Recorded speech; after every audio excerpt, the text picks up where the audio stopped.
Dominant Protector. Credit to the author. 2891-2900.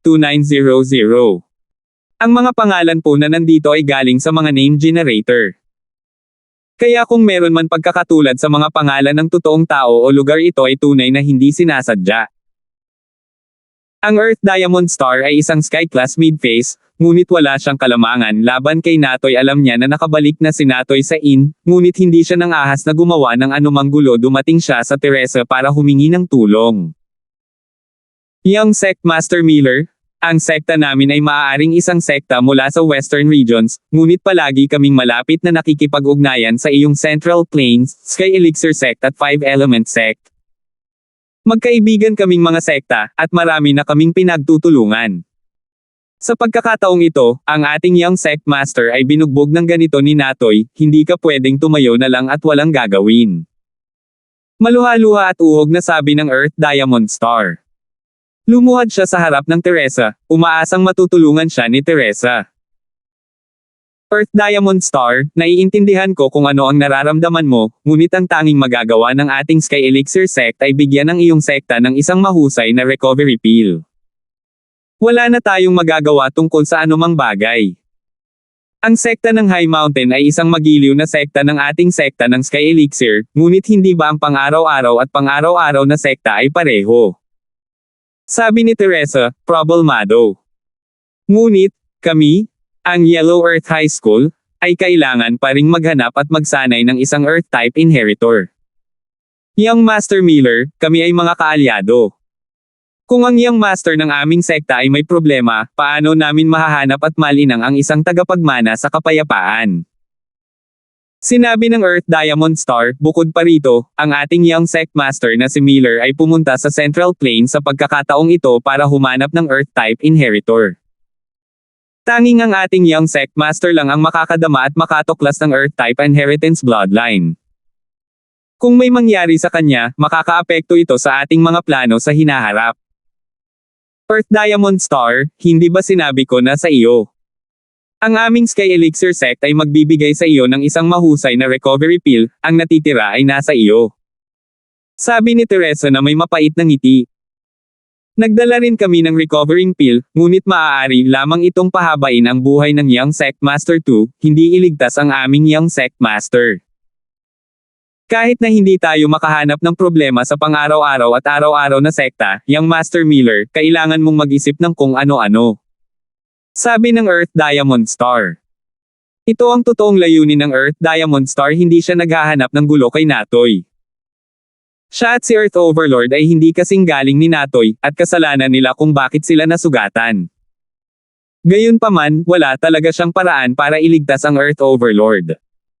Kahit na ang recovering pill ay walang epekto, at ang mga sekta ng Western Region ay nasa mahabang paglalakbay. Siguradong hindi na makakabalik ang Earth Overlord. Kahit bumalik siya, wala siyang magagawa. Masyadong malubha ang mga sugat niya. Sumasakit din ang ulo ni Teresa. Nagpadala na siya ng isang tao upang suriin ang mga pinsala ni Overlord. Masasabing ang kanyang mga pinsala ay kapantay ng Lowell Tegan.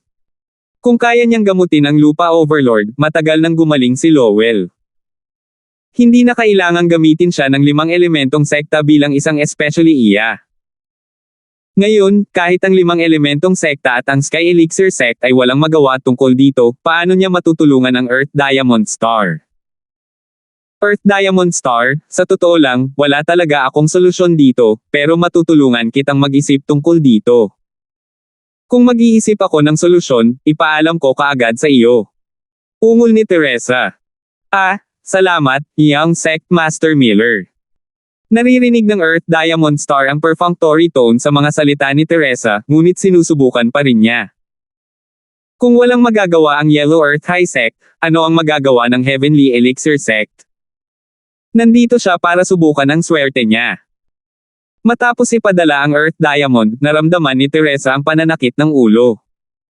Gayunpaman, ito ay hindi maliit na bagay. Kailangan pa niyang ipaalam kay Patriarch Albert at Patriarch Charlie. Pagkatapos ng lahat, maaari itong makaapekto sa mga plano ng kanyang magiging tagapagmana. Sa sandaling iyon, si Patriarch Charlie at Patriarch Albert ay nagtabulate ng mga resulta ng paglilitis. Sa pagsubok na ito, matagumpay nating nakuha ang kabuoang 17 spiritual herbs. Second Senior, mayroon kang higit pa kaysa sa mga nakaraang taon. Sa tingin mo ba sapat na ito? Iniulat ni Patriarch Charlie ang kabuoang bilang ng mga spirit herbs kay Patriarch Albert. Oh, 17. Di ba 15 kanina? Bakit dalawa pa? 17. Natigilan si Patriarch Albert. That should be enough. I can make one golden pill with every 5 pounds. Sa mga meron ako dati, dapat sapat na ako para sa Sky-class Island plan. 15 na noon, ngunit pagkatapos maipasa ni Natoy at Terence ang pagsusulit, may dalawa pang halamang gamot. Ipinaliwanag ni Patriarch Charlie. Sa totoo lang, hindi lang isang halamang gamot ang Natoy noong una, ngunit sino ang nakakaalam kung saan napunta ang kanyang bag nang siya ay inatake ng espiritong hayop. Nakita niya lang ito sa daan pabalik. Si Terence naman ay hindi kinuha ang nakuha niya sa Teresa. Oh! Parehong nakapasa sina Natoy at Terence sa pagsusulit. Nakabalik na si Teresa. Nagbago ang mukha ng ninuno ng Albert nang marinig ito, bumalik na ang Teresa, at nakapasa sina Natoy at Terence sa pagsusulit, ngunit wala siyang narinig tungkol dito. Tila ang 5 elemento na sekta at ang Sky Elixir sect ay nasa domain pa rin ni Patriarch Charlie. Gayunpaman, bakit hindi nagsumbong si Teresa sa kanya? Ang hindi alam ni Patriarch Albert ay pagkabalik ni Teresa, abala siya sa negosyo. Pagkatapos noon, ginugulo siya nina Harry at Patriarch Charlie, at pagkatapos ay nakipag-usap siya sa Earth High Sex Earth Diamond Star sa loob ng kalahating araw. Hindi siya nagkaroon ng pagkakataong makilala si Patriarch Albert ng mag-isa. Oo, tingnan mo. Nakapasa sila sa pagsusulit. Kaya pumunta ako para sabihin agad sa iyo, pangalawang senior. Huwag kang mag-alala, magiging maayos si Teresa, at gayon din ang alagad ng unang senior na si Terence. Sinabi ni Patriarch Charlie na may magiliw na ekspresyon na parang ngayon lang niya nalaman ang tungkol dito. Gayunpaman, hindi ba't nanatili sila sa 5 masamang savage land ng mahigit 20 araw? Bakit ayos ka pa? Medyo nagulat ang ninuno ng Albert. Si Terence ay hindi naapektuhan ng 5 kasamaan na si Chi, ngunit hindi mahirap para sa kanya na alamin ang sitwasyon ni Natoy. Mabuti naman si Natoy, sanay na siya sa kanyang sining gagaling siya. Nako, ayon sa sinabi ni Teresa, mukhang nagkasundo sina Terence at Natoy. Hindi lang maayos si Terence, pero bumalik din siya na may kasamang babae sa likod niya. Kahit papano, hindi naramdaman ni Manager Son ang anumang chi sa 5 kasamaan sa kanila, kaya malamang ginamit ni Natoy ang kanyang wasp engravings arts para masipsip ito para sa kanila. Sabi ng ninuno ng Charlie. Hindi niya alam kung bakit nagkasundo sina Natoy at Terence, ngunit hindi niya lugar na magtanong tungkol dito sa harap ni Harry. Oh! No wonder! Tumango si Patriarch Albert. Habang nag-uusap ang dalawa ay mula sa labas ang tunog ng katok. Ang mga naglakas loob na kumatok dito ay pawang mahahalagang figure. Sila ay mula sa planetang Teresa, mga tao sa langit at lupa, o Teresa.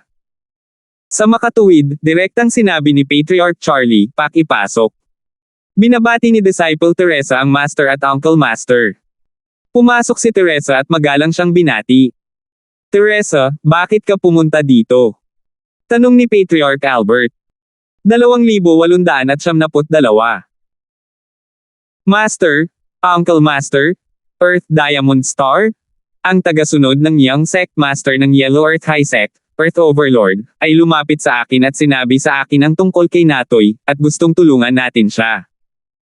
Ngumiti si Teresa ng mapait, bagamat sinabi ko sa kanya na wala tayong magagawa, mukhang hindi siya basta-basta susuko.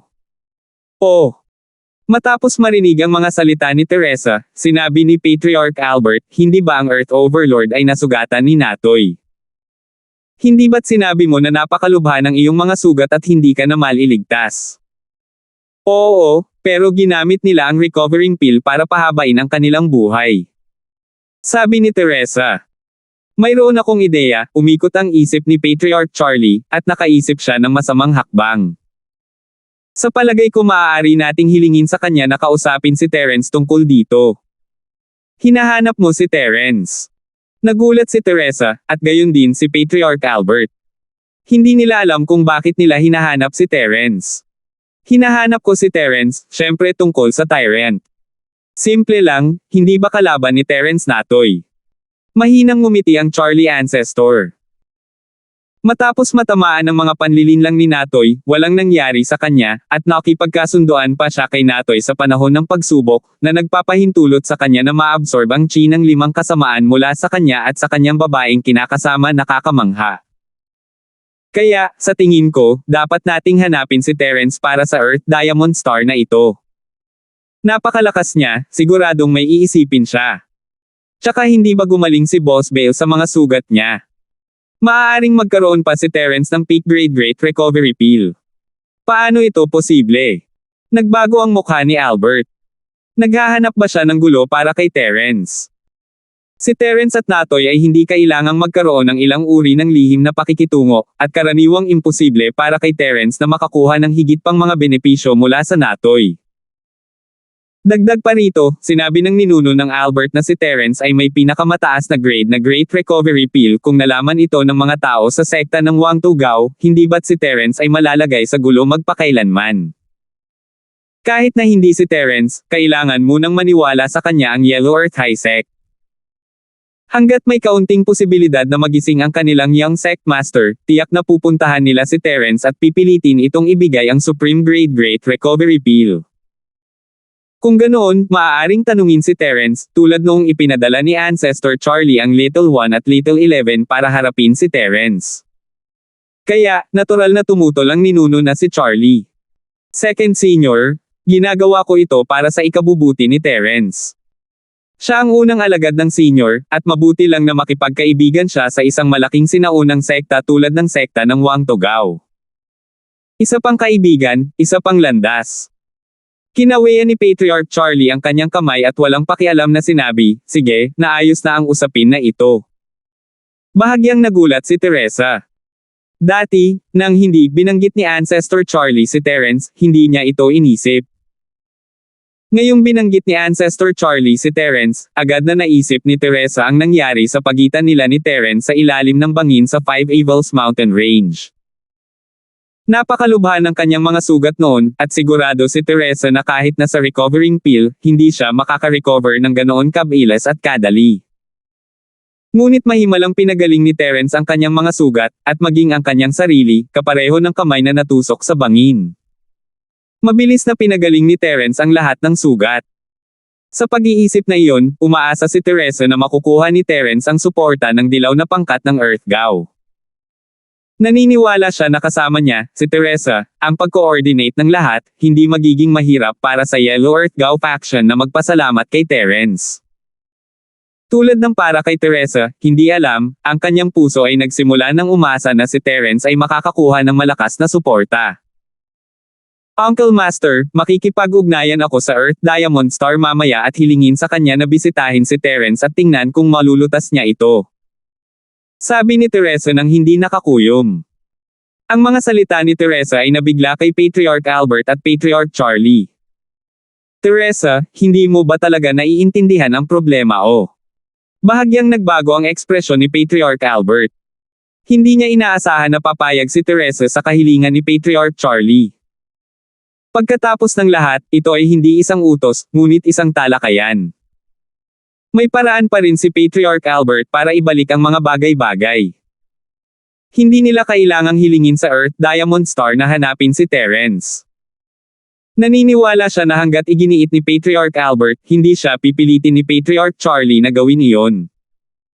Gayunpaman, ang kasunduan ni Teresa ay katumbas ng isang martilyo na tumatama sa pako. Young Sect Master Miller, napakamatuwid mo. Pinaikit ni Patriarch Charlie ang kanyang mga mata at hindi maiwasang mag-isip ng kung ano. Nabigo si Teresa na tanggapin ang mana, kaya tiyak na siya ang magiging Young Sect Master ng Sky Elixir Sect sa hinaharap. Si Barry Miller ay hindi angkop na maging Young Sect Master.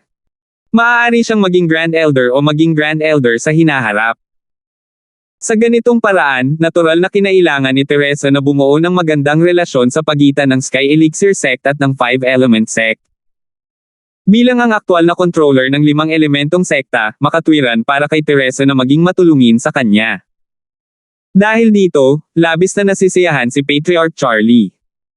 Maaaring si Teresa ang disipulo ni Patriarch Albert, ngunit alang-alang sa Sky Elixir sect, wala siyang pagpipilian kundi ang pumanig sa akin. Imposibleng siya ang maging leader ng sekta nang wala akong suporta. Guru, wala na akong ibang mapagpipilian. Kung hindi natin aalisin ang Earth Diamond Star sa tamang panahon, at kung may mangyari talaga sa Earth Overlord sa teritoryo ng Sky Elixir sect, both the Sky Elixir sect and the Five Element sect will have to bear a big responsibility. When the Yellow Earth High sect comes to knock on our door, it won't be good for either of them to fall out a huge responsibility. Paliwanag ni Teresa. Mukhang patas, ngunit sa katotohanan, siya ay nagsasalita para sa ninuno na si Charlie. Ikaw. Kumakabog ang dibdib ni Patriarch Albert habang galit na nakatingin sa kanyang mapagmataas na disipulo, na kasing galing ng kanyang sariling anak. Hindi niya matanggap ang katotohanang pinagtaksilan niya si Patriarch Charlie isang araw.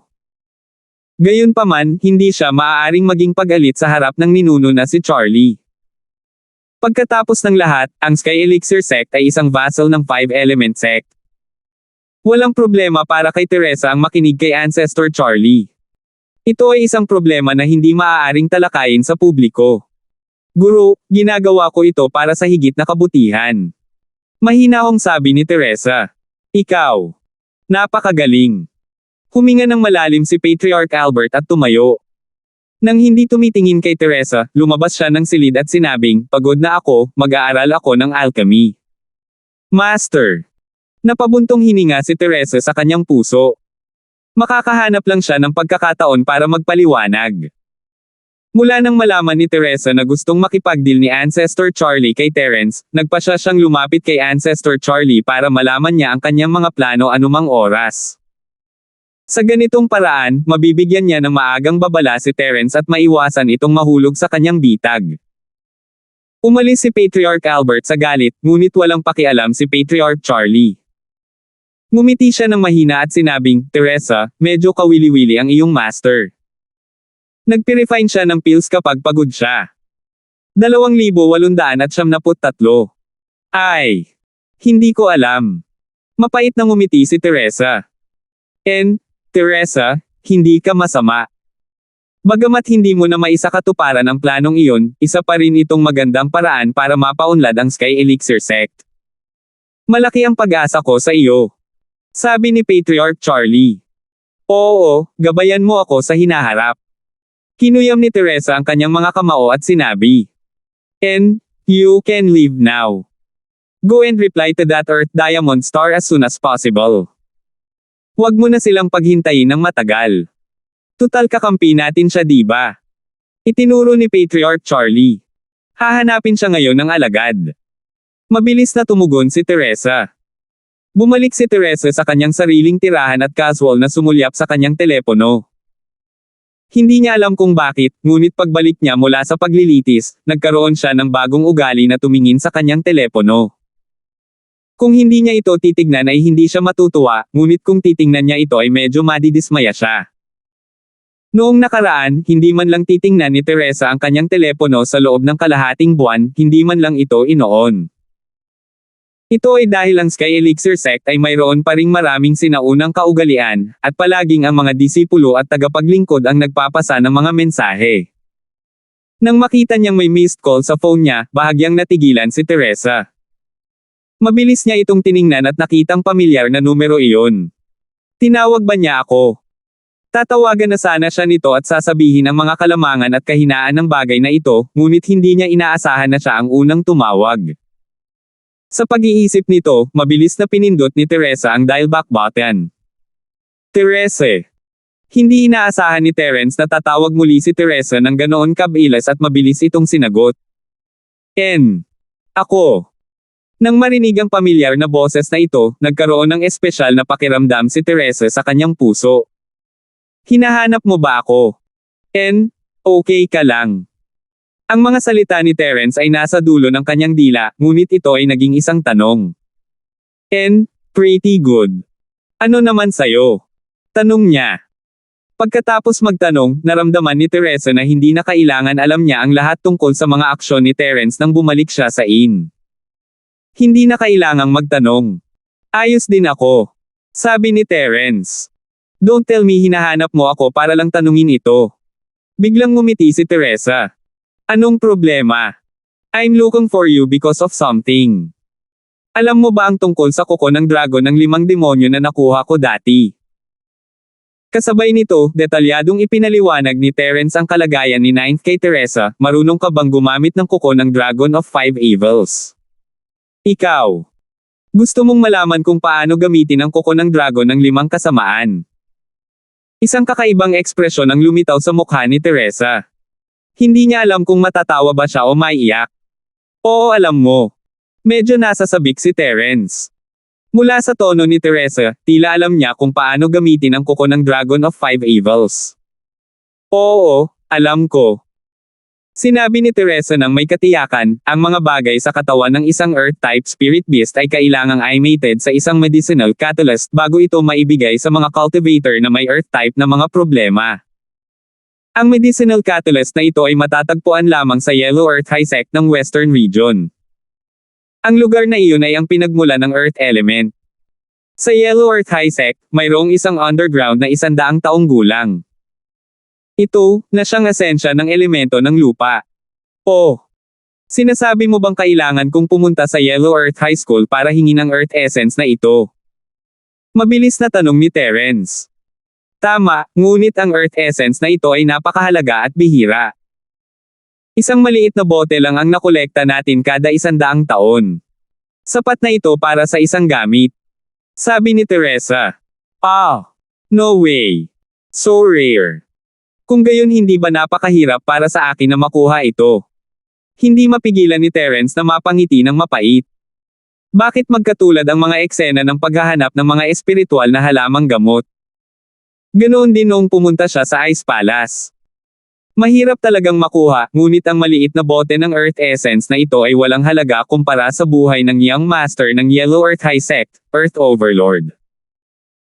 Kahit na mailigtas mo ang Young Master ng Yellow Earth High Sect na may 10 bote, ibibigay nila ito sa iyo ng walang pag-aalinlangan. Sabi ni Teresa. Hindi niya alam kung paano sasabihin kay Terence na iligtas ang Earth Overlord noon, ngunit ngayon, lahat ng ito ay may katuturan. Oh! Naalala lang ni Terence na ang Young Master ng High Mountain Sect, ang Earth Overlord, ay binugbog ni Natoy sa entrance ng restaurant. The Overlord isn't dead yet. Ginagamit niya ang mahusay na recovery pill para pahabain ang kanyang buhay. Hindi ako mamamatay sa ngayon, ngunit hindi rin ako mabubuhay. Sabi ni Teresa. Huminga ng malalim si Terence, maingat na isinasaalang-alang ang mga kalamangan at kahinaan ng bagay na ito, ngunit sinabi pa rin ng matatag, sige, gagamutin ko siya. Hahanapin ko ang mga tao sa Yellow Earth High School para saliksikin ang problemang ito. Bagamat ilantad ng Healing Earth Overlord ang kakayahan ni Terence sa pagpapagaling, ito ay walang halaga kumpara sa buhay ng maliit na Nine. Si Terence ay may sapat na mga kaaway ngayon, at siya ay nakatayo sa isang malakas na posisyon.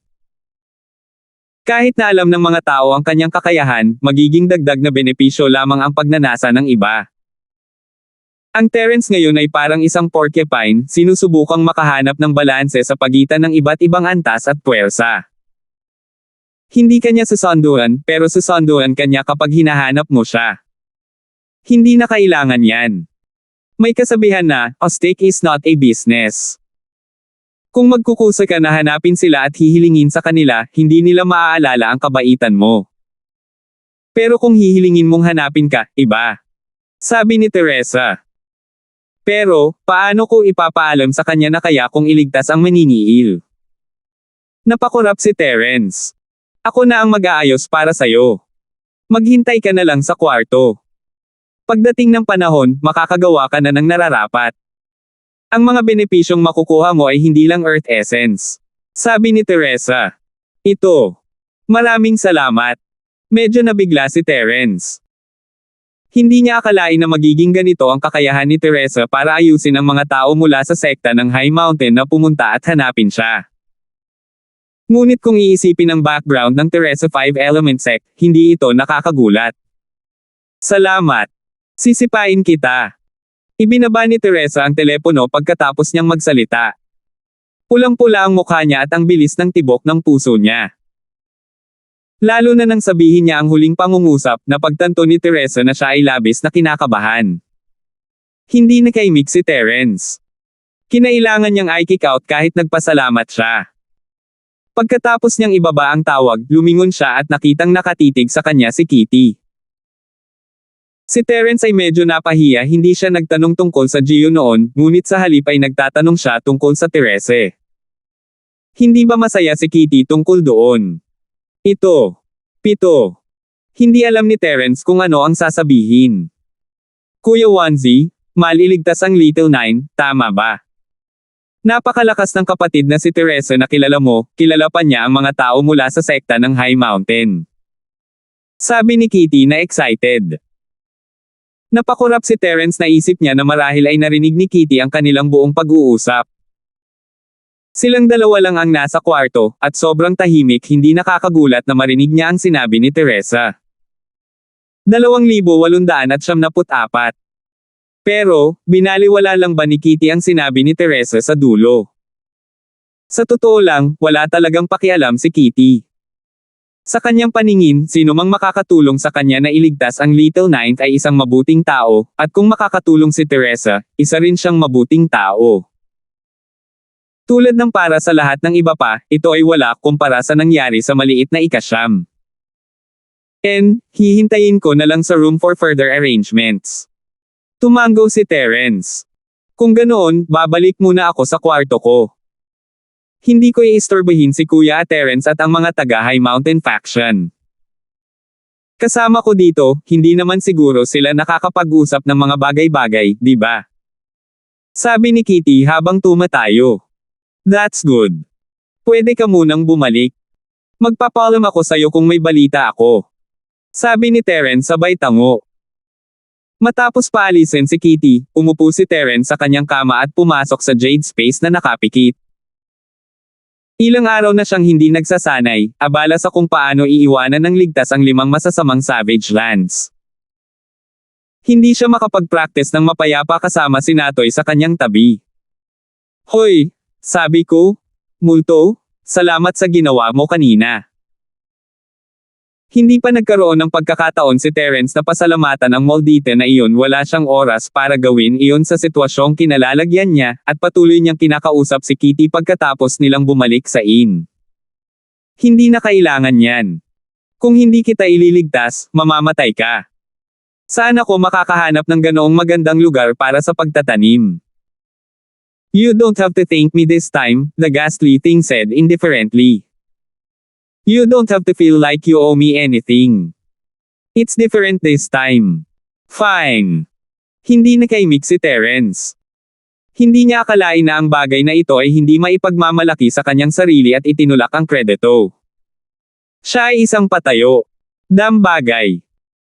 Sige, ipagpapatuloy ko ang paghahanda para sa aking hibernation. Gawin mo ang iyong gagawin, at huwag mo akong istorbohin kung walang importanteng bagay. Ang malagim na sinabi. Pagkatapos ay pumunta sa hibernation.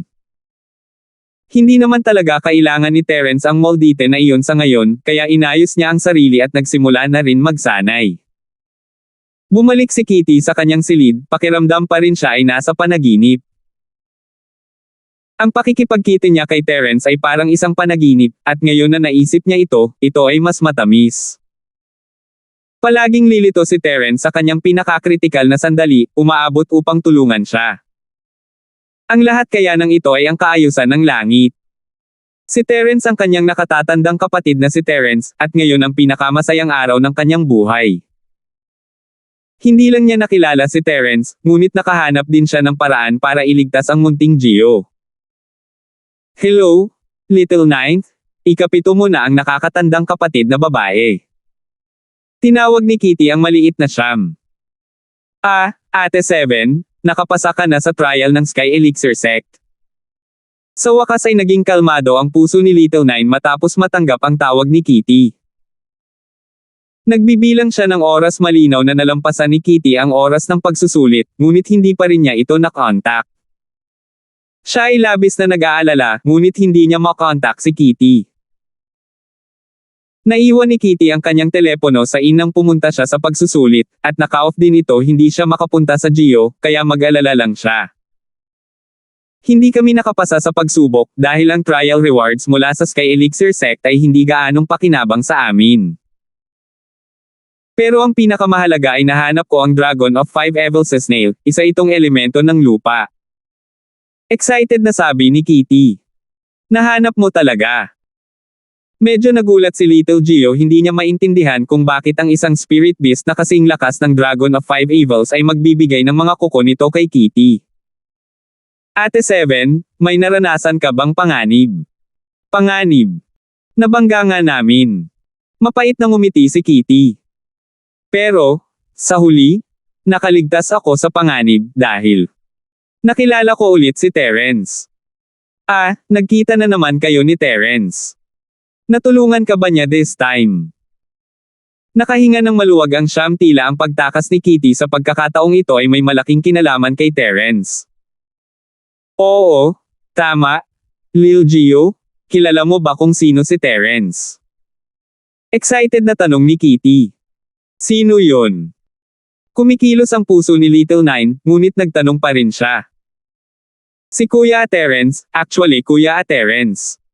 Little Gio, alam mo ba? Ang tanga ko noon, gusto ko siyang patayin, pero hindi ko inaasahan na siya pala si Kuya Terence. Nagbago ang boses ni Kitty. Alam mo yon. Hindi malay na tanong ni Little Nine. Oo. Little Gio, may alam ka ba? Naisip ni Kitty ang paraan ng pagsasalita ni Gio, parang alam niya na si Terence ang kuya ni Terence sa lahat ng panahon. Ako. Nawala nang masabi si Little Nine, sa kanya lang napagtanto na hinayaan niya itong mad-ulash. Little Gio, alam mo na, di ba? Itinago mo sa akin. Nanlaki ang mga mata ni Kitty, hindi siya makapaniwala na itinago ito ng maliit na Gio sa kanya sa lahat ng oras na ito. Itinaya niya ang kanyang buhay para sa maliit na Gio, ngunit ang maliit na Gio ay nagsisinungaling sa kanya. Alam niyang may gusto si Little Nine kay Kuya Terence, pero hindi siya kailanman nagseselos. Palagi niyang tinatrato ang maliit na Siyam bilang kanyang pinakamalapit na kapatid, ngunit Siyam na maliit. Ate Seven, hindi ko sinasadyang itago ito. Mahinang sabi ni Little Nine, noon, hindi ako sigurado kung si Terence ay Kuya Terence. Nalaman ko lang na Terence ang pangalan niya pagkatapos tingnan ang numero ng kanyang telepono, ngunit hindi ko alam kung ito ba ang Terence na pinag-uusapan ng 7 kapatid. At saka, sinabi ni Miss Jo na hindi ko masabi ang impormasyong pinangangasiwaan ko. I see. Okay. Walang masabi si Kitty matapos marinig na iyon ang hiling ni Madam Jo. Ang impormasyong pinangangasiwaan ng Little Nine ay hindi para sa mga miyembrong wala sa mga misyon sa labas, at hindi sila pinapayagang ma-access ito ng walang pahintulot. Si Kitty ay walang pagbubukod, kaya makatuwiran na hindi sasabihin sa kanila ng maliit na Siyam. Lumaki si Kitty sa isang pamilya na may mahigpit na mga patakaran, kaya hindi niya naisip na may mali sa ginagawa ng maliit na Siyam. Si Miss Jo ay hindi ang kapanganakan na ina ni Kitty, ngunit siya ay isa pang asawa ng kanyang ama, at isa sa mga instructor ng mga assassin na ito. Siya ang namamahala sa pagsasanay sa pag-hack ng computer, kaya nirerespeto siya ni Kitty. Hindi siya magrereklamo sa anumang sinabi niya. Pasensya na Ate Seven. Medyo nahiya rin si Nine. Sigurado siya na ang Terence na nakilala ni Kitty ay ang kuya ni Terence dahil minsan pa rin silang nag-uusap, ngunit hindi niya ito masabi ng malakas dahil sa mga patakaran ng organisasyon. Ngayong nagtanong si Kitty, hindi na siya dapat sumagot, pero close na close sila ni Kitty. Sa puntong ito, mas gugustuhin niyang mapag-alitan si Miss Jo kaysa ilihim ito. 2,875. Okay lang, naiintindihan ko. Umiling si Kitty, no wonder kapag sinabi kong papatayin ko si Terence, sobrang protection mo sa kanya na sinasabing sinusubukan niya akong iligtas. Kaya alam mo ang tungkol dito sa lahat ng panahon. Hindi ako masyadong sigurado sa oras na iyon. Sabi ni Little Nine. Tama na. Salamat na lang kay Kuya Terence sa pagkakataong ito. Kung hindi, namatay na ako sa 5 kasamaang Savage Land at hindi ko na nakuha ang kuko ng dragon. Hindi na inisip ni Kitty ang nangyari kanina, ikinwento niya kay Gio ang lahat ng nangyari sa 5 kasamaang Savage Lands. Lalo na nang nag-ihaw si Terence ng isda para sa kanya at nailigtas siya, sinabi sa kanya ni Kitty ng mas detalyado, at medyo naiinggit ang siyam. Ate Seven, napakaswerte mong makita si Kuya Terence. Sa telepono ko lang naririnig ang boses niya. Ayos lang. Nangako si Kuya Terence sa akin na pupuntahan niya tayo after a while. Magkikita naman kayo nun. Tingnan niya na naging big girl na ang pangsyam nating prinsesa. Maglalaway na yata si Kuya Terence. Hindi ba gusto ng mga lalaki ang magagandang maliliit na babae sa mga cartoon character? Tanong ni Kitty. Hindi totoo yan. Medyo petit lang ako dahil sa mga problema ng katawan ko. Medyo nahihiya na, sabi ni Little Nine. Masayang nagkukwentuhan ang dalawa. Sa kabilang banda, hiniling ni Teresa sa manager ng ina hanapin ang Earth Diamond Star para makita siya. Ang Earth Diamond Star ay umalik sa inang Heavenly Elixir Sect, nakatingin sa walang malay na Young Master na may nanlulumong puso. Kahit na ang Young Master ng Heavenly Elixir Sect ay nagsabi na walang paraan para iligtas siya, ang Earth Diamond Star ay talagang nasa dulo na niya. Hindi magandang ideya na i-drag ang mga bagay araw-araw. Gayunpaman, ang Yellow Earth High Sect ay matatagpuan sa Western Regions at ang paglalakbay ay mahaba. Kung maglalakbay sila na malayo mula rito hanggang sa Yellow Earth High Sect, baka hindi na makatagal ang lokal na tyrant. Gayunpaman, kahit na pinapunte ni High Mountain ang mga tao, imposibleng mailigtas ang Earth Overlord. Ang tanging pag-asa ngayon ay ang huling pangungusap ng makalangit na pagbabagong anyo ng uod na silkworm ay hindi lamang basta-basta na pangungusap, ngunit isang tunay na tulong sa Panginoong Lupa. Sa sobrang pag-aalala niya, biglang tumunog ang internal phone sa kwarto. Bahagyang natigilan ang Earth Diamond Star at kinuha ang telepono. Hindi niya maintindihan kung sino ang tatawag sa internal phone sa oras na ito. Sa panahong ito, ang Earth Diamond Star ay nasanay na sa pabago-bago ng kalikasan ng tao ngayon na nasaktan nila si Natoy. Ang iba pang mga practitioner ay iniiwasan silang lahat tulad ng salot, iniiwasan sila kahit na nakita nila sila, pati na ang pagtawag. Sa makatuwid, naisip ng Earth Diamond Star na maling numero ang tinawagan niya. Sino ito? Earth Diamond Star ng Yellow Earth High School, tama ba? Direktang nagtanong ang nasa kabilang dulo ng telepono. Ako, at ikaw. Medyo natigilan ang Earth Diamond Star. Alam naman talaga ng kabilang partido kung sino siya, kaya halatang hinahanap talaga siya ng mga ito. Ngunit sino ang maghahanap sa kanya? Ako si Manager Son of the Inn, ang Young Sect Master of the Sky Elixir Sect. Gusto niyang pumunta ka sa sect para makita siya agad. Sinabi ng batang sect master na nakahanap na siya ng paraan, sabi ni Manager Son. Ano? Nakahanap ng paraan ang young sect master na si Miller. Nagulat at natuwa ang Earth Diamond Star, sa sobrang tuwa ay hindi man lang niya mahawakan ng mahigpit ang telepono. Maraming salamat Manager Son, pupunta ako kaagad. Ako ay tunay na nagpapasalamat. Hindi na kailangang magpasalamat sa akin. Ako lang ang may pananagutan sa pagpasa ng mensahe. Mabuti pang pumunta ka kaagad. Huwag mong hayaang maghintay ng matagal ang young sect master. Walang pakialam na sabi ni Manager Son. Oo, pupunta ako ngayon. Takot na sabi ng Earth Diamond Star. Pagkatapos ibaba ang telepono, hindi na nag-abalang maging masaya ang Earth Diamond Star. Hindi man lang siya bumaba, diretso niyang binuksan ang bintana at tumalon pababa, dumiretso sa direksyon ng Sky Elixir Sect. Natatakot siyang magalit sa kanya ang makalangit na silkworm transformation, kaya hindi siya nang ahas na magsayang ng kahit isang sandali. Ang brilyante ng lupa ay lumipad ng napakabilis. Bilang isang Sky Class Mid-Phase, napakabilis niya, at hindi nagtagal ay narating niya ang Sky Elixir Sect. Sa pangunguna ng munting Peach, nakarating siya sa silid ni Teresa. Binabati ng Diamond Star ng Earth High Sect ang young sect master na si Miller. Bagamat excited at sabik na malaman ng Earth Diamond Star kung anong paraan ang naisip ng makalangit na silkworm transformation, magalang pa rin siyang bumati muna. Earth Diamond Star, nandito ka.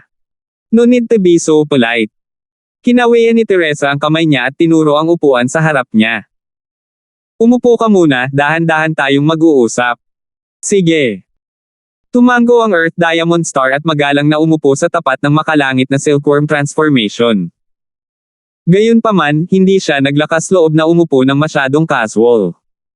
Tumayo siya ng tuwid, parang elementarya sa klase. Pagkatapos, maingat niyang tinanong, "Young Sect Master Miller, hiniling mo kay Manager Son na hanapin ako. Nakaisip ka na ba ng paraan?"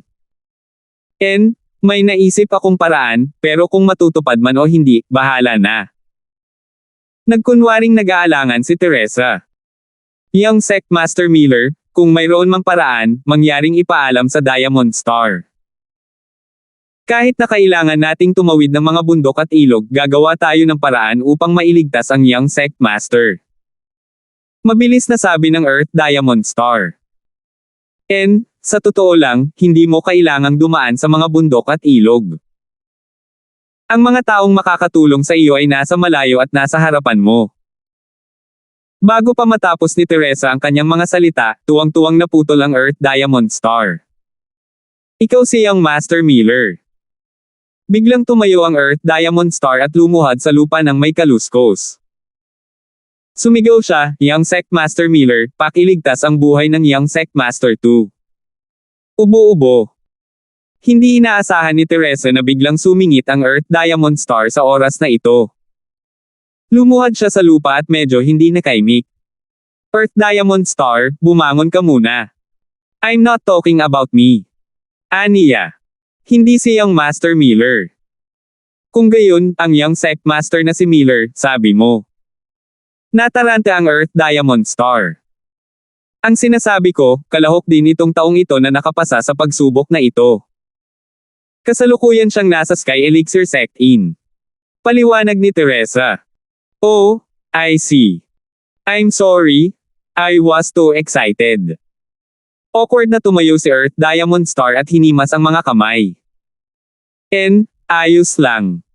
Naiintindihan ko ang nararamdaman mo na gustong iligtas ang amo mo. Tumango si Teresa bilang pag-unawa. Young Sect Master Miller, maaari ko bang malaman kung sino ang taong ito? Naiinip na tanong ng Earth Diamond Star. Ang lalaking ito ay si Terence, siguro kung narinig mo na siya. Tanong ni Teresa. Terence. Umiling ang Earth Diamond Star, nawala. Matapos masugitan ng Earth Overlord, dinala niya siya pabalik sa kanyang silid at hindi nakipag-ugnayan sa ibang mga practitioner. Natural, hindi niya alam ang tungkol kay Terence, saang sekta siya galing. Ano ang lakas niya? Solo practitioner siya, Earth Class Late Phase. Sa pagkakaalam ko, siya lang ang makakatulong sa iyo, ani Teresa. Pero hindi ako sigurado kung matutulungan ka niya. Oh, isang Earth Rank Rogue Cultivator. Maaari niya akong tulungan. Earth Diamond Star was curious. Hindi masama. Tumango si Teresa ng may katiyakan. Kung gayon, hahanapin ko siya ngayon. Matapos malaman ng Earth Diamond Star ang sagot, ayaw na niyang mag-aksaya pa ng oras. Bumangon siya at kinuyam ang kanyang mga kamao, handa nang umalis. Salamat sa payo mo, Young Master Miller. I'll take my leave. 2,876. Maghintay. Walang pakialam na tumawag si Teresa sa Earth Diamond. Young Sect Master Miller, may iba pa ba? Tanong ng Earth Diamond Star. Hahanapin mo siya ng ganito. Ni hindi mo alam kung ano ang ugali niya, kung ano ang mga hilig niya, o kung ano ang kailangan niya, at maaari kang humingi ng tulong sa kanya. Umiling si Teresa, kung guguluhin mo ang bagay na ito, hindi na maliligtas ang iyong Young Sect Master. Young Sect Master Miller, masyado kang nag-iisip ng mga bagay-bagay. Ang isang hamak na Earth Class Practitioner ay hindi katumbas ng oras ko. Hanggat nangako tayo sa kanya ng ilang mga benepisyo, darating si Terence at tutulungan tayo, tama ba? Ang Earth Diamond Star, gayunpaman, ay mayabang na sinabi, kahit na ayaw niyang pumunta, maaari ko siyang pilitin. Maaaring hindi ako kasing galing ng Young Master, pero Sky Class mid-phase pa rin ako. Oh, then go. You and your young sect master can die here. Don't blame the Sky Elixir sect for not warning you. Sumimangot si Teresa at malamig na sinabi. Anong meron? Baka nakikialam si Young Master Miller. Natigilan ng Earth Diamond Star, hindi maintindihan ang ibig niyang sabihin. Isa siyang Sky Class mid-phase, paano magagawa sa kanya ang isang Earth Class tulad ni Terence? Kaya, naunawaan niya na ang pagbabago ng makalangit na silkworm ay gustong makagambala. Hindi ako sasali dito, sinasabi ko lang sa'yo na Sky Class mid-phase ka, at isa kang laruan kay Terence. Mahinahong sabi ni Teresa. Ano? Magandang deal. Akala ng Earth Diamond Star ay hindi niya ito narinig ng malinaw. Paano yun posible? Ang dalawang tagasunod ni Natoy, sina Muba at Bong, ay parehong Sky Class mid-phase masters. Pareho silang tumama ng isang hit mula kay Terence, isang patay at isa ang nasugatan, ikaw ang magpapasya kung ano ang gagawin. Kinawian ni Teresa ang kanyang kamay at sinabing, medyo pagod na ako. Ginawa ko na ang lahat ng aking makakaya sa iyong usapin. Pinaalala ko sa iyo ang mga dapat ipaalala. Pwede ka nang umalis. Huwag. Nang marinig ng Earth Diamond Star ang mga salita ni Teresa, natakot siya sa labas ng kanyang talino. Tumalikod siya at lumuhad sa lupa na may plop. Young Sect Master Miller, ang yabang naman ng Diamond Star. Please help us. Please don't drive him away. This is related to the life of our young sect master too. Nagulat ang Earth Diamond Star sa kakayahan ni Terence na pumatay ng dalawang Sky Class mid-phase masters, at pareho silang mula sa panig ni Natoy. Ito ay hindi kapanipaniwala, ngunit hindi niya akalain na ang Sky Silkworm transformation ay magsisinungaling sa kanya. Una sa lahat, hindi na kailangan iyon, at pangalawa, kailangan lang niyang bumalik sa inn at magtanong kay Manager Son at sa iba pang practitioner, at magiging malinaw ang lahat.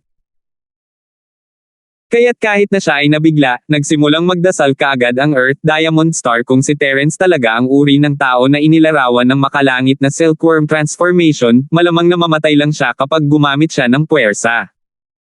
Ano pa ba ang gusto mong malaman? Walang magawang tanong ni Teresa.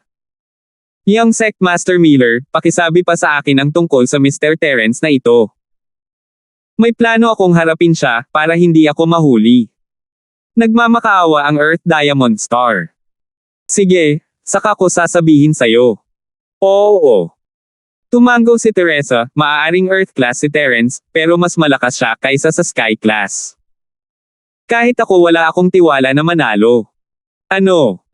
Nanlaki ang mga mata ng Earth Diamond Star sa gulat. Young Sect Master Miller. Wala kang tiwala. Di ba Sky Class late phase pick ka? Tama, hindi ako kumpiyansa. Tumango si Teresa.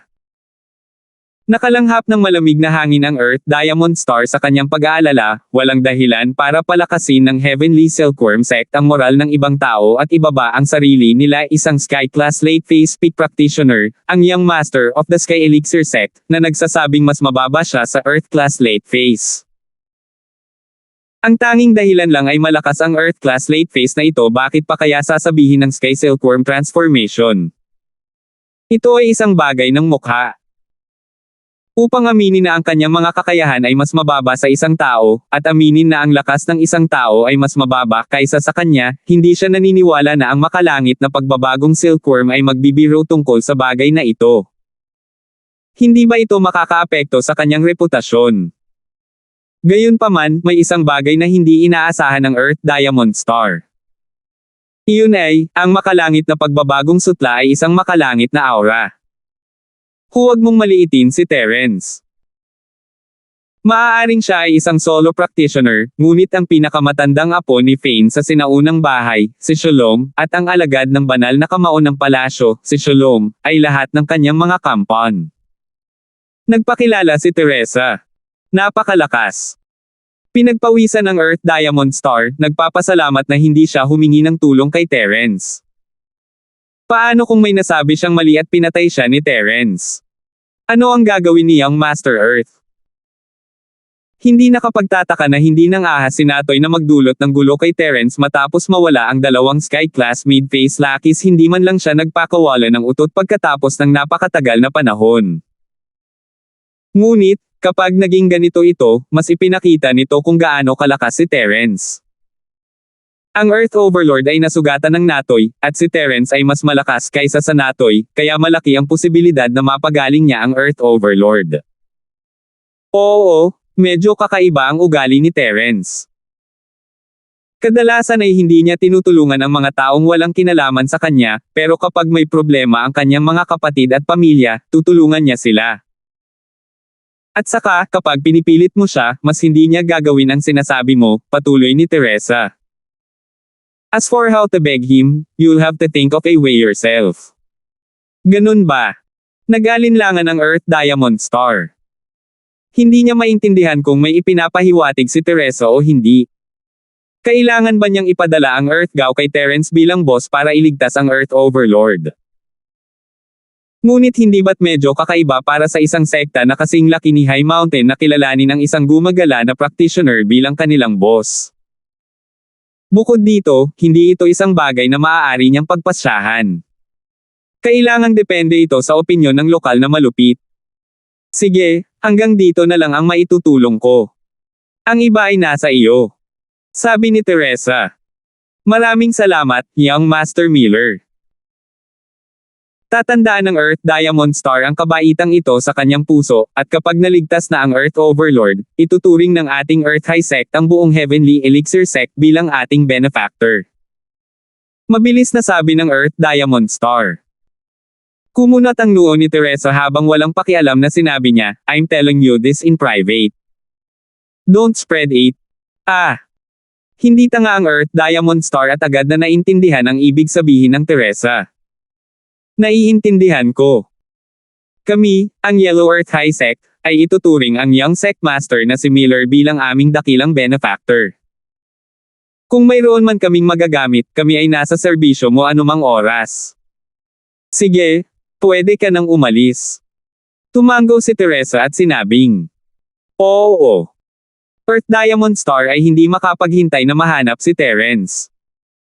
Muli siyang tumakbo sa inang Sky Elixir Sect, ngunit kahit gaano siya kabalisa, hindi siya dumiretso kay Terence.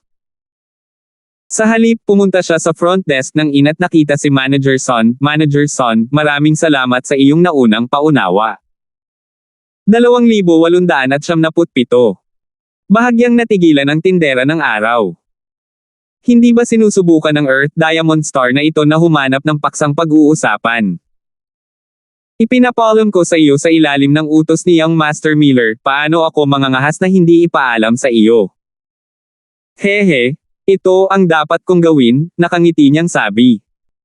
And, right, alam mo ba ang room number ni Terence?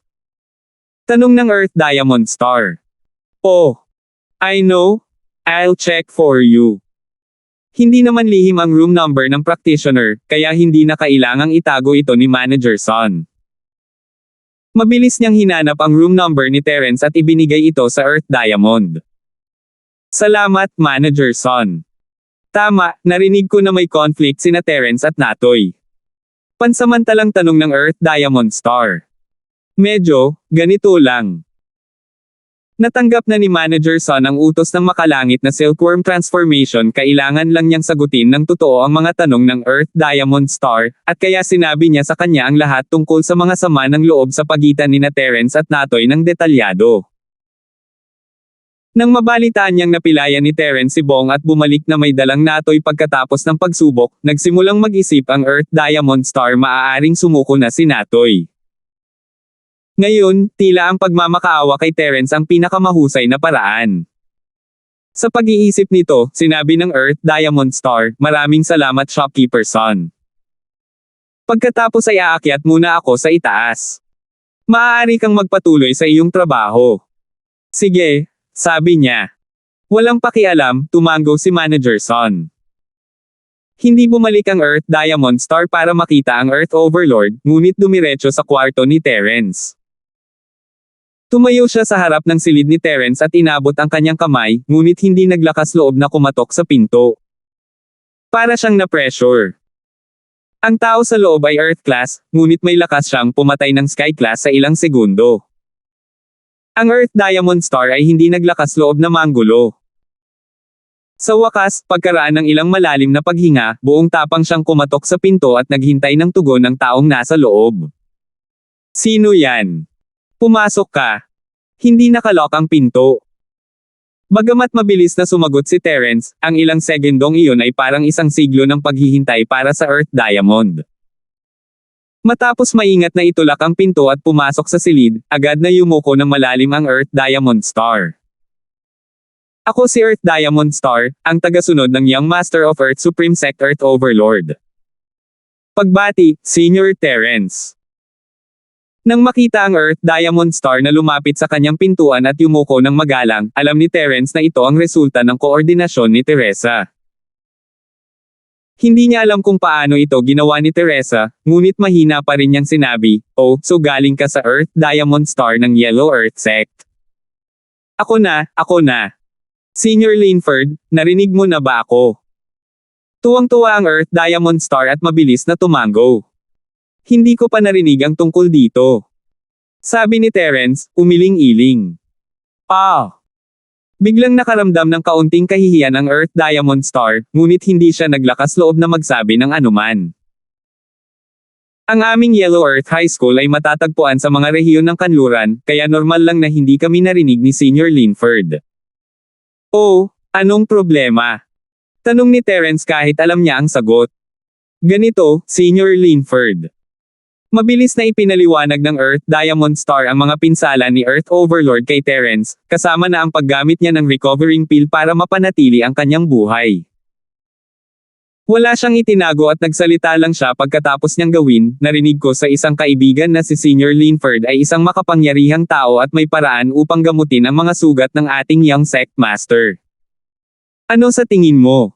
Napakamayabang ng Overlord na iyon. He deserved to die. You can go. Kinawayan ni Terence ang kanyang kamay at sinimulang itaboy sila. Tila inihanda na ni Teresa ang lahat para sa kanya kung hindi makikipagtulungan si Terence, talagang pababayaan niya si Teresa. Huwag. Senior Linford, bagamat bata at walang kwenta ang ating Young Sect Master, hindi siya masamang tao. Mabilis na paliwanag ng Earth Diamond Star, binata pa lang siya na nakamit ang tagumpay. First time niyang lumabas para sa training, kaya wala siyang gaanong karanasan. Alam mo, siya ang Young Sect Master sa sekta, at walang sino mang naglalakas loob na suwayan siya. Ginagawa niya ang lahat ng sinasabi niya, kaya nagkaroon siya ng ganitong ugali. Pero sa totoo lang ay napakasimple pa rin niya, at wala siyang masamang intensyon. Ano ang kinalaman nito sa akin? Tanong ni Terence. Ito. Sana maligtas siya ni Senior Linford. Sinabi ng Earth Diamond Star sa pamamagitan ng pagngangalit ng mga ngipin. Bakit ko siya ililigtas? Ni hindi ko nga siya kilala. Ano ang pakinabang ko para mailigtas siya? Umiling si Terence, dagdag pa, kakailanganin ng maraming enerhiya para iligtas siya, hindi ko gagawin. Huwag naman po, Senior Linford. Kung may request ka, sabihin mo lang sa amin. We'll definitely try our best to satisfy them. Mabilis na sabi ni Earth Diamond Star. Naniwala siya sa mga salita ni Terence, syempre. Kung ito ay hindi masyadong maraming problema, kahit sino ay maaaring gumaling. Sa tingin mo ba mukha akong nangangailangan ng tulong mo? Tumingin si Terence sa Earth Diamond Star ng mapanukso. Ito. Bumigat ng Diamond Star ang kanyang mga ngipin at sinabing, ang aming Young Sect Master ay palaging hinahangaan ang malakas. Kung magagagamot ni Elder Linford ang kanyang mga sugat, malamang nakikilalanan ka ng aming Young Sect Master bilang kanyang amo. Kung ganoon, ang ating Yellow Earth High Sect ay magiging katulong ni Mr. Linford. Ano sa tingin mo? I already have enough underlings. Every time they need help, I have to help. Do you think it's a good thing to have more underlings? Mahinang sabi ni Terence habang iniikot niya ang kanyang mga mata. Dahil sa mga salita ni Terence, nagliwanag ang mga mata ng Earth Diamond Star.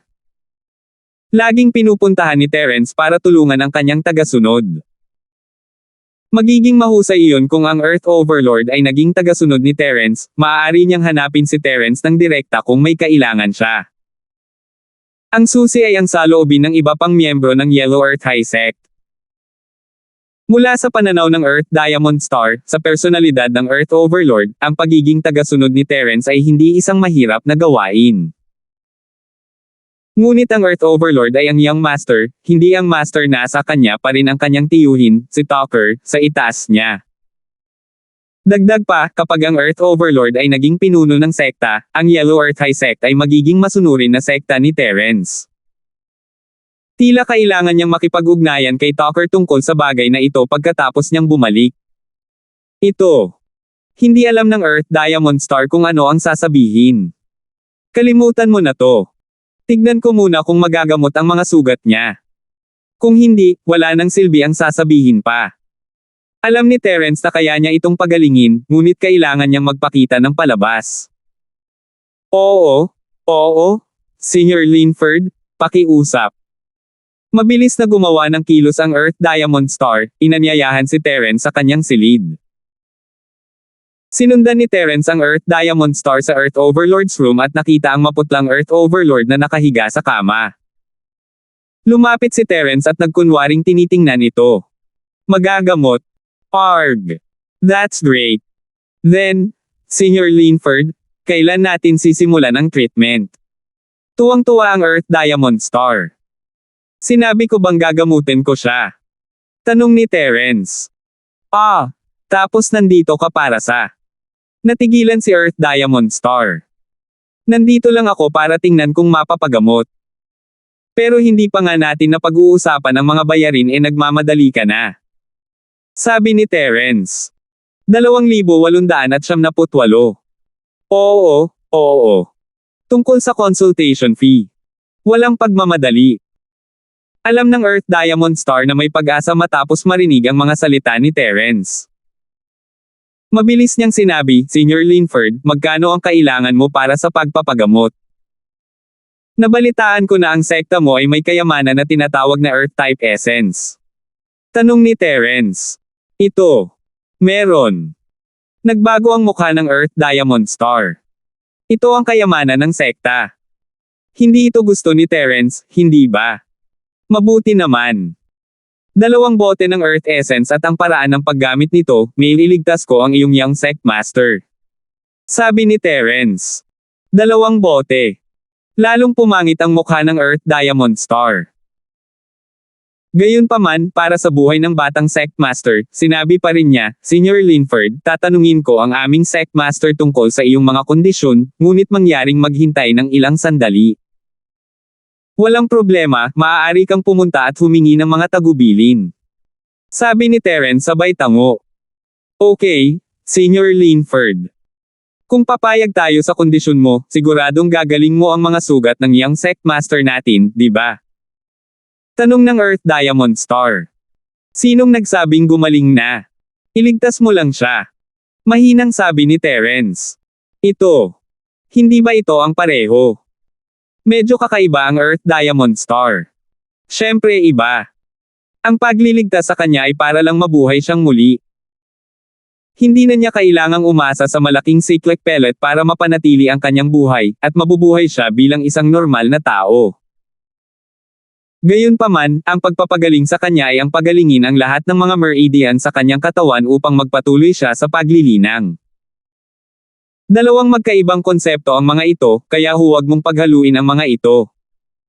Sabi ni Terence sabay wave ng kanyang kamay. Kung ganoon. Paano ito magagamot? Hindi napigilan ng Earth Diamond Star na mapangiti ng mapait. Senior Linford, bakit hindi mo sabihin sa akin ang iyong mga kondisyon? I'll go ask the Sect Master. Maaari ko silang iligtas, ngunit ang pag-aayos ng kanilang mga meridian ay limitado sa mga nakapaligid sa akin, tulad ng aking pamilya at mga nakababatang kapatid na lalaki. Ang mga tagalabas ay hindi maaaring magbigay ng paggamot na ito dahil ito ay kakain ng maraming pisikal na lakas at tunay na chi. Hindi ko matatanggap ang anumang mga kondisyon. Matigas na sabi ni Terence. Ito. Nagulat ang Earth Diamond Star, ngunit naalala niya kung ano ang sinabi sa kanya ng makalangit na silkworm transformation tungkol sa personalidad ni Terence. Ito ay hindi nakakagulat sa lahat. Ngunit hindi ito isang problema habang nabubuhay ang Overlord, makakapit siya kay Terence at matatawag siyang boss. Hindi ba siya gagaling niyan? Kaya, ang priority ng Earth Diamond Star ay tanungin si Tucker, kaya lumingon siya kay Terence. Sige, Senior Linford. Mangyaring maghintay ng ilang sandali. Pupunta ako at sasangguni sa aming sect master ng Yellow Earth High Sect. Sige na. Ikinaway ni Terence ang kanyang kamay. Lumabas ng silid ang Earth Diamond Star at tinawag si Tucker. Mabilis na nakakonekta ang tawag sa telepono ni Tucker. Si Tucker ay nag-aalala tungkol sa isyu ng lokal na malupit sa lahat ng oras na ito. Ito ang nag-iisang pamangkin niya, at ang tanging direktang bloodline ng Yellow Earth High Sect. Kahit na hindi maliit ang sekta ng High Mountain, wala silang maraming direktang bloodline. Ito ay may kaugnayan sa pamana ng bloodline ng Yellow Earth High School. Sa bloodline ng Yellow Earth High School, mayroong malaking halaga ng Earth Element.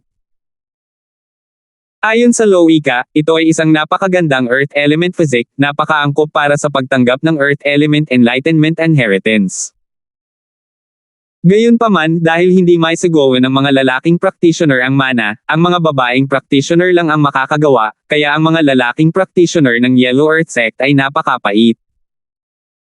Kung hindi sila tumuntong sa Sky Class bago ang edad na 20, ang tanging kapalaran nila ay maghintay sa kamatayan. Bagamat ang Earth Essence ay maaaring gamitin upang palawigan ang buhay ng isang Heaven Rank Earth Spirit Beast, maaari lamang itong pahabain ng 5 taon. Nang umabot sa 30 taong gulang, maaari lamang itong mamatay sa kalungkutan. Higit pa rito, ang ranggo ng langit na Earth Spirit Beast ay napakabihirang. Kahit na itinaas ng Yellow Earth High School ang isa, hindi nila madalas kunin ang dugo nito. Kung hindi, hindi ito makukuha ng Earth Spirit Beast at mamamatay. Ang ama ni Tucker ay umalis sa Yellow Earth High School dahil sa pagbisita ng 2 hindi inaasahang bisita, at ang kanyang kinaroroonan ay hindi alam. Ang ama ng Overlord ay namatay ng bata dahil hindi siya tumuntong sa langit class bago siya ay 20. Si Tucker ay nagkaroon lamang ng isang anak na babae. Noong bata pa siya, umalis din siya kasama ang ama ni Tucker dahil sa isang hindi inaasahang pagbisita. Pagkatapos noon, wala nang balita sa kanya. Pagkatapos noon, ang Overlord ang magiging tanging pagpapatuloy ng bloodline ng Yellow Earth Sect, kaya paanong hindi mag-aalala si Tucker? Bagamat si Tucker ay nasa kanyang prime, at hindi magiging problema para sa kanya ang magkaroon ng isa pang anak na lalaki, ang pangunahing problema ay napakahirap na itaas ang rank ng Another Sky bago ang edad na 20. Diamond Star, any new information? How's your relationship with the Sky Elixir Sect? Can the Overlord be saved? Kinuha ni Tucker ang telepono at mabilis na sinabi. Meron. Sect Master, pinuntahan ko ang Young Master ng Sky Elixir Sect 7 Lee Silkworm Transformation Sect ngayon, at ipinakilala niya ako sa isang tao. Mabilis na sabi ng Earth Diamond Star.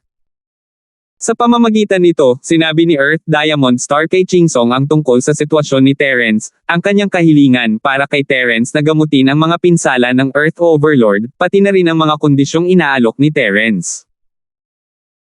Matapos marinig ni Tucker ang mga salita ng Earth Diamond Star, kahit na siya ay nasa sabik, siya pa rin ang pinuno ng sekta ng isang sinaunang sekta, kung tutuusin. Natahimik siya agad at napaisip ng malalim. Ang kalagayan ni Terence ay tila medyo katawa-tawa, humihingi kaagad ng 2 bote ng Earth Essence, ngunit mas mahalaga ang buhay ng Earth Overlord. Kaya lang kung maibabalik ni Terence ang Earth Overlord sa normal, ayos lang.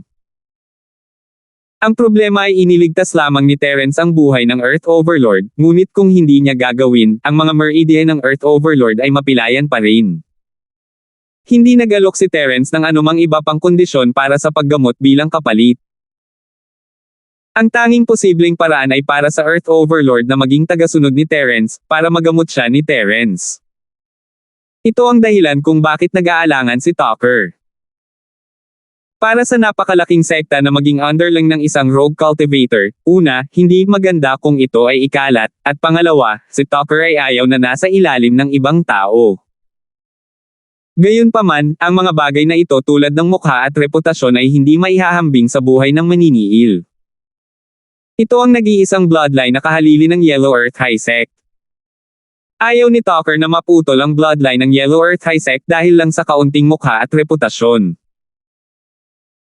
Bagamat hindi masama ang mga pamangkin ng iba pang matatanda sa sekta, at walang kakulangan ng mga materyales na maaaring linangin sa Young Master, ang Yellow Earth High Sect ay mawawalan ng kwalifikasyon na magmana ng kapangyarihan ng elemento ng lupa noon. Ang isang sinaunang sekta na walang tagapagmana ay magiging pangalawang gradong sekta sa hinaharap. Ayaw ni Tucker na mahulog ang Yellow Earth High Sect mula sa banal na altar nito. Ang isang gumagala-gala na magsasaka ay may napakalaking kapangyarihan. Saglit na nag-isip si Tucker at nagtanong, ang araw-araw at araw-araw na sekta ay hindi nangangahas na hawakan siya. Iyan ang hitsura ngayon kahit ang Young Master ng Heavenly Silkworm Transformation ay nagsabi na, natatakot ako na itong Terence ay may ilang mga kasanayan at hindi isang normal na tao. Sabi ng Earth Diamond Star. Terence. Isang solo practitioner. Sumimangot si Tucker, ang pangalang ito, bakit parang pamilyar? Pero hindi ko maalala. Sect Master, ano ang sinasabi mo? Hindi naintindihan ng Earth Diamond Star ang pag-ungol ni Tucker. 2,879. Linford. Ang apelyido na ito ay bihira sa Western Region. Let me think. Let me think. Tucker patted his head, Linford. Terence. Oo. Huwag mong sabihing siya yon. Napakaganda ng memorya ni Tucker. Bigla siyang may naalala at biglang sumigaw, na ikinagulat ng Earth Diamond Star sa kabilang side ng phone. Sect Master, ano siya? Kilala mo si Terence. Nalito ang Earth Diamond Star. Hindi niya alam kung ano ang sinasabi ni Tucker o kung bakit siya nagulat. Donovan Linford. Terence.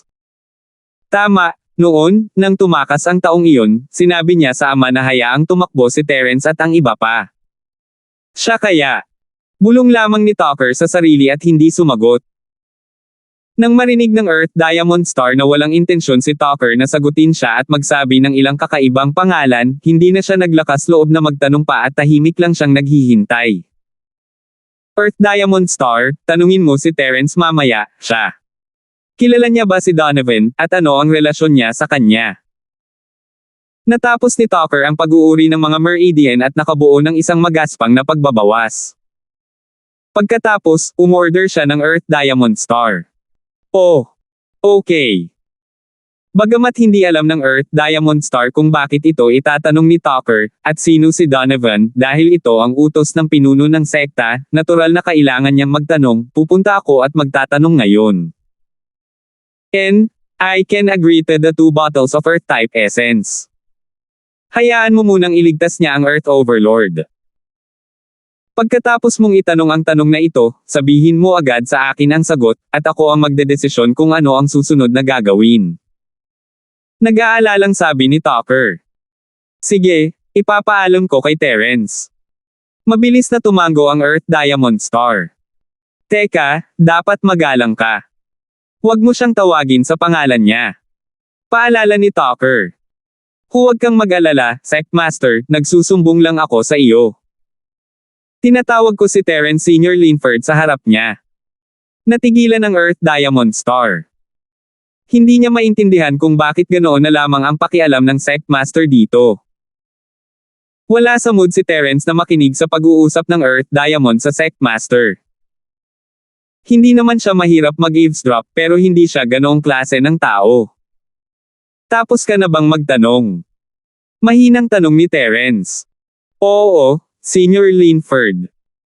Sabi ng Sect Master namin na mabibigyan kanya ng 2 bote ng Earth Essence, mabilis na sabi ng Earth Diamond Star. Walang problema iyon. Pakiligtas muna ang ating Young Sect Master. Oh, sige. Tumango si Terence, simulan mo na. Pero kailan mo ibibigay sa akin ang Earth Essence? Ito. Pagkabalik natin sa Western Regions, magpapadala agad tayo ng maghahatid kay Senior Linford, paano? Maingat na tanong ng Earth Diamond Star. Masyadong matagal na. Maaari kang magpadala ng sinuman ngayon. Kinuwayway ni Terence ang kanyang kamay, at saka, kung aalis ka at hindi mo ito ibibigay sa akin, sa palagay mo ay maaari akong pumunta sa mga rehiyon ng kanluran upang hanapin ka. Wala akong oras. Gumagana rin yan. Hindi kailanman naisip ng Earth Diamond Star na talikuran ang kanyang utang. Dahil pumayag na ang Sect Master dito, natural na imposible na magbago ang isip niya. Kaya naman, tumango siya kaagad. May ipapadala ako sa eroplano. Sige, simulan na natin ang paggamot. Tumango si Terence, o sige, maghintay ka sa labas kapag ginagamot kita. Walang problema yon. Nga pala, Senior Linford, pwede bang magtanong? Sa wakas ay nagtanong ang Earth Diamond Star. O sige na. Hindi ito masyadong inisip ni Terence. Maaari bang magtanong, Senior Linford, kilala mo ba si Mr. Donovan? Maingat na tanong ng Earth Diamond Star. Oh. Napakurap si Terence, kilala mo siya. Bakit mo ito tinatanong? Ito, tinanong ako ng sect leader namin, pwede ko bang itanong kung ano ang relasyon niyo ni Mr. Donovan? Patuloy na tanong ng Earth Diamond Star. Nag-alinlangan si Terence, hindi niya alam kung ang Yellow Earth High Sect ay kaibigan o kaaway ni Donovan, pero paano kung sila nga?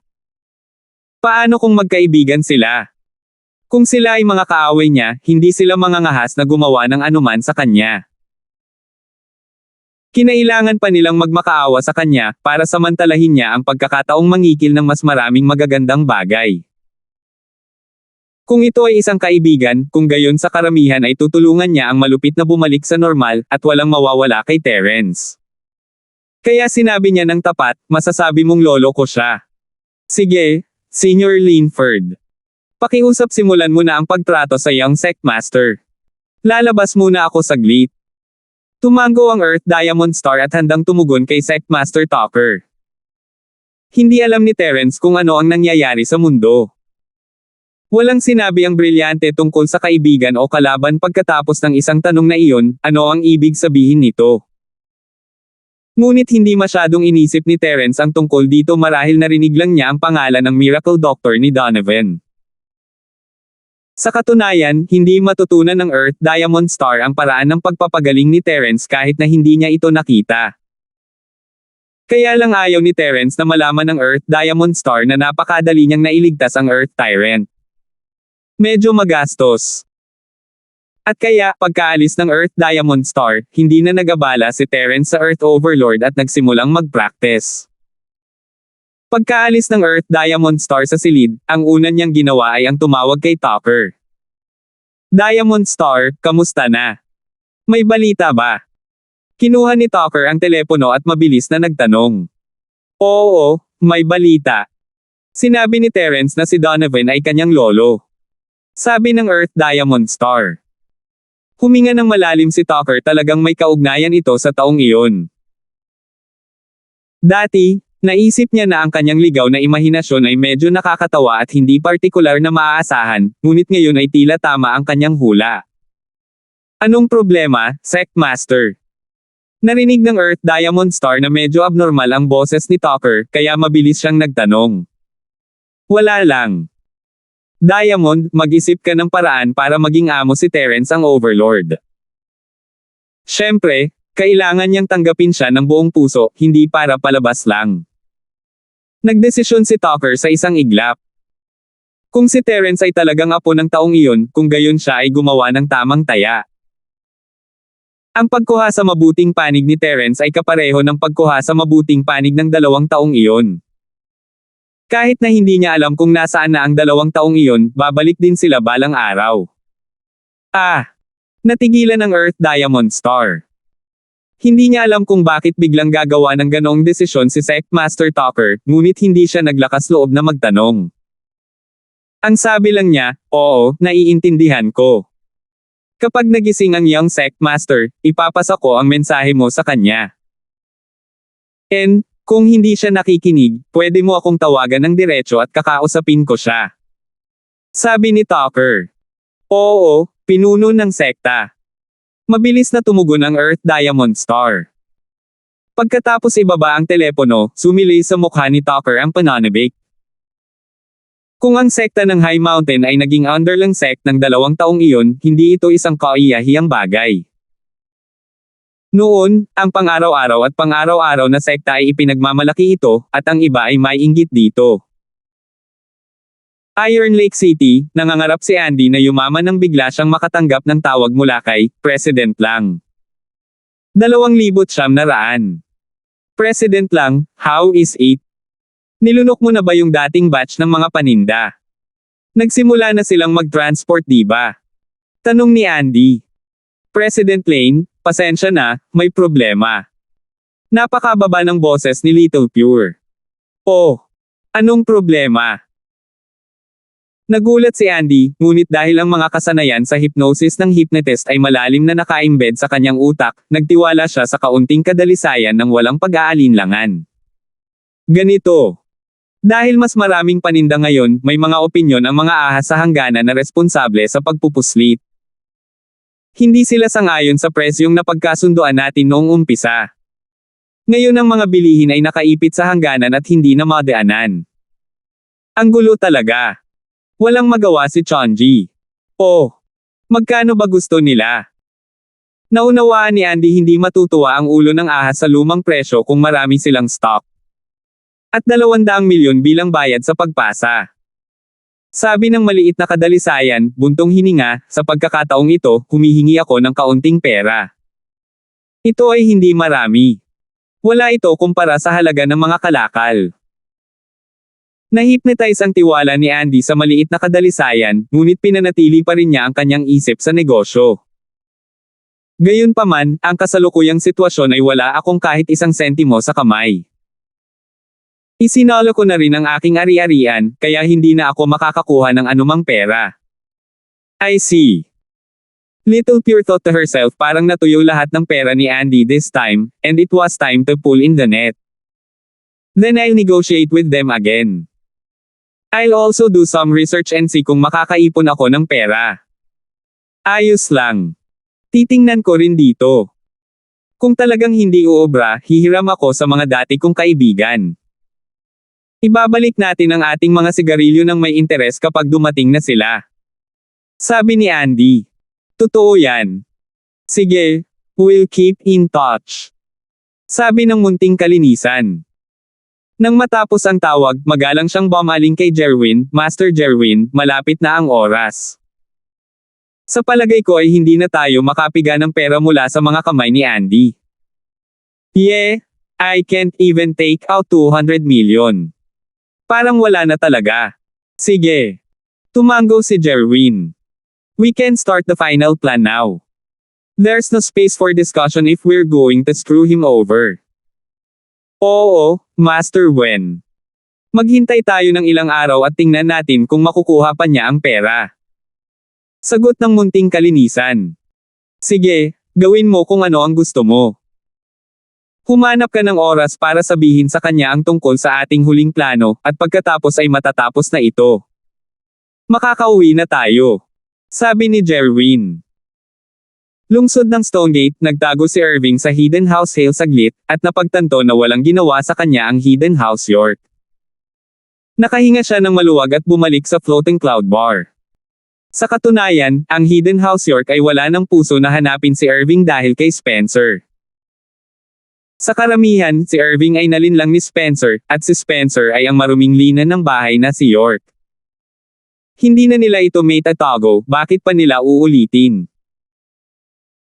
Kaya naman, pinabayaan nila si Irving, ngunit patungo sa hidden house na si Hale, hindi na sila itinuring ng bahay ni York bilang mga in-laws, paputol na nila ang lahat ng relasyon sa kanila, at natural na naging sakripisyo si Darcy York.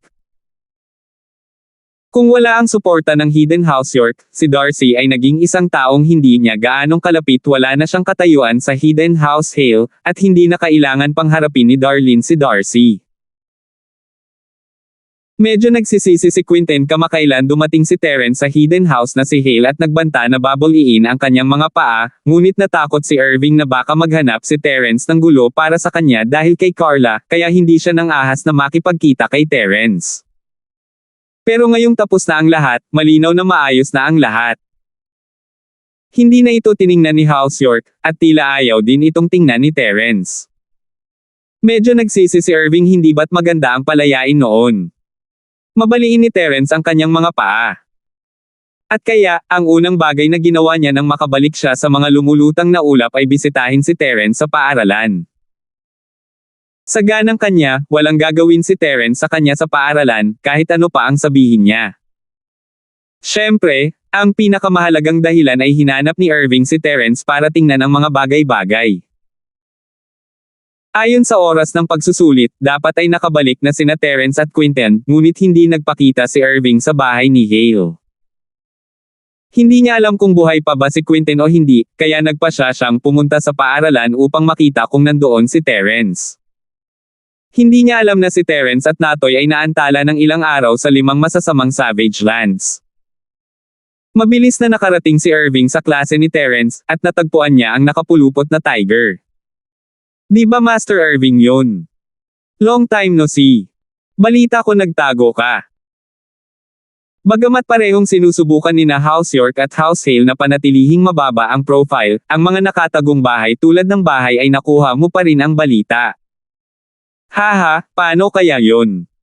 Bakit ako magtatago? Bakit ako? Medyo napahiya si Irving, ngunit makapal ang balat niya at hindi niya pinansin. Tama, nakita mo ba si Terrence? Hindi ba pumunta si Terrence sa pagsubok ng Sky Elixir Sect? Bahagyang natigilan si Pancho at sinabing, ha? Sa paghusga mula sa oras, dapat na siya ay bumalik ngayon. Namatay ba siya? Kung namatay si Terrence, ikaw na Pancho ay magiging napakasaya. Ang presensya ni Terrence dito ay nagpalungkot sa kanya, ngunit wala siyang magagawa. Matapos mamatay si Terrence, maaari niyang tamaan si Jenny nang walang anumang pag-aalala. I think so too. That's why I'm here to ask. Hindi pa bumabalik yung Quinten ko. Sabi ni Irving. Yung malas mong kapatid. Hindi ako sigurado. Bakit hindi mo tanungin sina Melissa at Jenny? Baka alam niya. Melissa at Jenny, hindi ako pamilyar sa kanila. Si Irving ay hindi pamilyar kina Melissa at Jenny, at ayaw niyang mag-aksaya ng oras sa pagtatanong. Kung gayon wala akong pagpipilian. Hindi gustong makisali ni Pancho bago niya makumpirma ang pagkamatay ni Terrence. Sapat na ang natutunan niya sa nakaraan at ayaw niyang alagaan muli ni Terrence. Kalimutan mo na, pupunta ako at magtatanong. Walang choice si Irving kundi ang maglakad papunta sa gilid ni Melissa na ikinagulat niya. Ano? Anong ginagawa mo? Nakita na ni Melissa si Irving noon, ngunit hindi sila ganoon kalapit. Siya ay isang nakakatakot na tao, palaging bali ang kanyang mga binti at mga bagay-bagay, at hindi niya gustong magkaroon ng anumang bagay sa kanya. Hehe, it's nothing much, actually. Gusto ko lang itanong kung nakabalik na ba si Terrence. Tanong ni Irving. Terrence. Bakit mo ito tinatanong? Alerto si Melissa, hindi alam kung ano ang ginagawa ni Irving. I just want him to help me break my legs. I don't mean anything else. Bumalik na ba siya? Sabi ni Irving habang nagngangalit ang kanyang mga ngipin, nagpapanggap na hindi nakakapinsala. Salamat po at sinamahan ninyo ako, ingat lagi mga master.